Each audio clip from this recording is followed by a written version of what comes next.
Vierter Gesang. Der Ehrwürdige hat gesagt: So hab ich die Andachtslehr damals dem Vivasvant verkündet. Der Vivasvant hat sie dem Manu gesagt und der Manu hat sie dem Ikshvaku gesagt.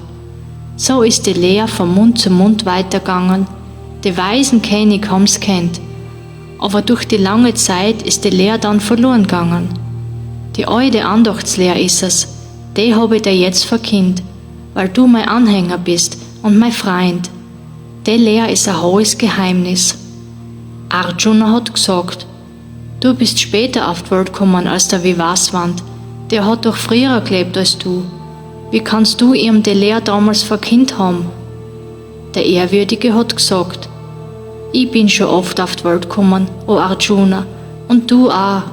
Ich weiß von allem meine Leben noch, aber du weißt nichts davon, du Held. Ich bin zwar ungeboren, ewig und der Herr von alle Wesen, und doch entstehe ich oft neu, durch die Wunderkraft von mein Wesen. Wann immer die Anständigkeit von der Welt verschwinden will und die Bösartigkeit sie erhebt, schaff ich mich selber neu, um die guten Menschen zu schützen und die Bösen zu vernichten. Um die Anständigkeit wiederherzustellen, entstehe ich in jedem Zeitalter.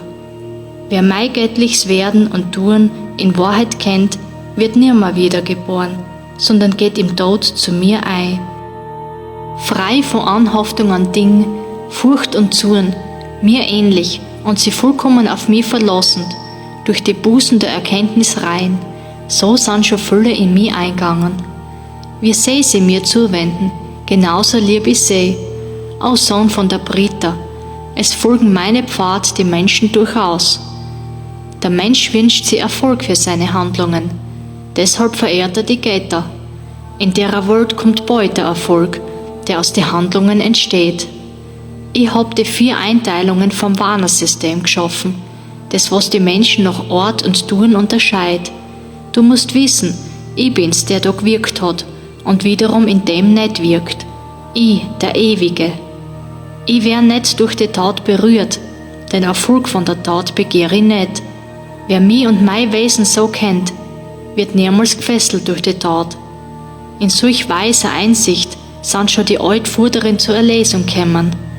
Deshalb vollbring auch du die Tat, so wie schon die Altvorderen sie vollbracht haben. Was ist eine Handlung, was ist nix tun? Das verwirrt selbst die Weisen. Deshalb will ich dir sagen, wie du vom Übel freikommst. Man muss darauf achten, was man tut, was unerlaubtes Tun ist. Man muss auch auf das Nichtstun achten.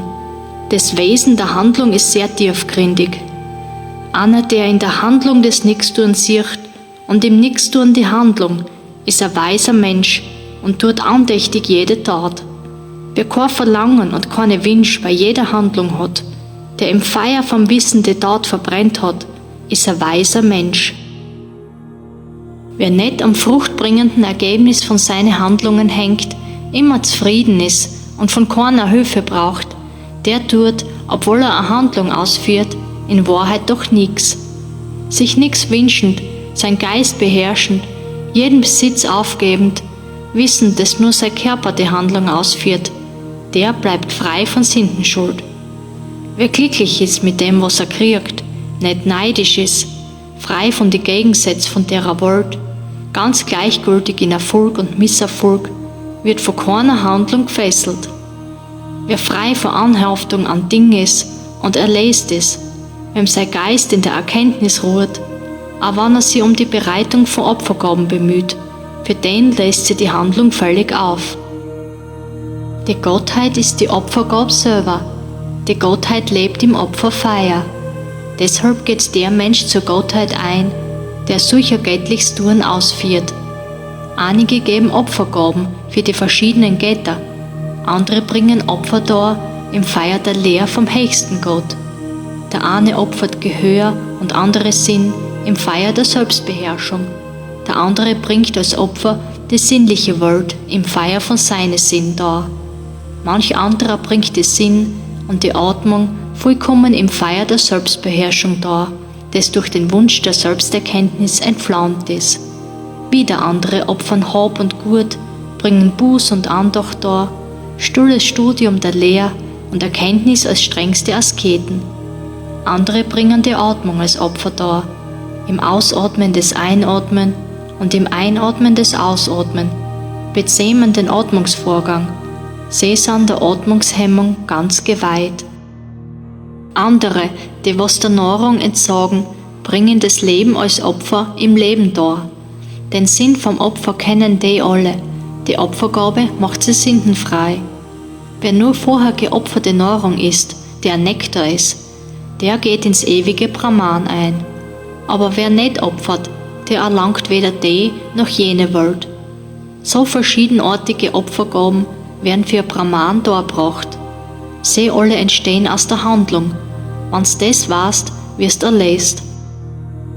Besser als das Opfern von Hab und Gut ist das Opfern in der Erkenntnis, du Held, weil jede Tat liegt ausnahmslos in der Erkenntnis. Dem sei gewiss, wenn's die fromm an Lehrer wennst und sie respektierst. Die Erkenntnis werden's die Lehren, die Weisen, die was die Wahrheit gesehen haben. Wenn's das erkannt hast, Sohn von der Britta, wirst nimmer verwirrt. Du wirst alle Wesen in dir selber sehen und dann in mir. Auch wenn's der größte Sünder von alle Sünder bist, wirst fahren mit dem Schiff der Erkenntnis über das Meer der Schuld. Genauso wie ein flammendes Feuer zu Aschen alles Brennholz macht, so verbrennt dir auch das Feuer der Erkenntnis zu Aschen alle Ergebnisse aus deinen Handlungen. Es gibt nichts, was einen Menschen besser leitet, als wie die Erkenntnis. Das findet der in sich selber, der durch die Andacht vollendet ist. Dem gläubigen Menschen, der die Sinn bezähmt und der nach ihr sucht, dem fällt die Erkenntnis zu. Wer die Erkenntnis gefunden hat, gelangt bald zum höchsten Seelenfrieden. Wer ohne Wissen ist und ohne Glauben, wer dem Zweifel nachgibt, geht zugrund. Nicht die, nachher jene Welt, fällt jedem Zweifler zu. Aber wer hingebungsvollen Andachtsdienst leistet, den Zweifel durch die Erkenntnis zerstört, der, dessen selbst mächtig ist, wahrhaftig, den fesseln auch die Handlungen nicht.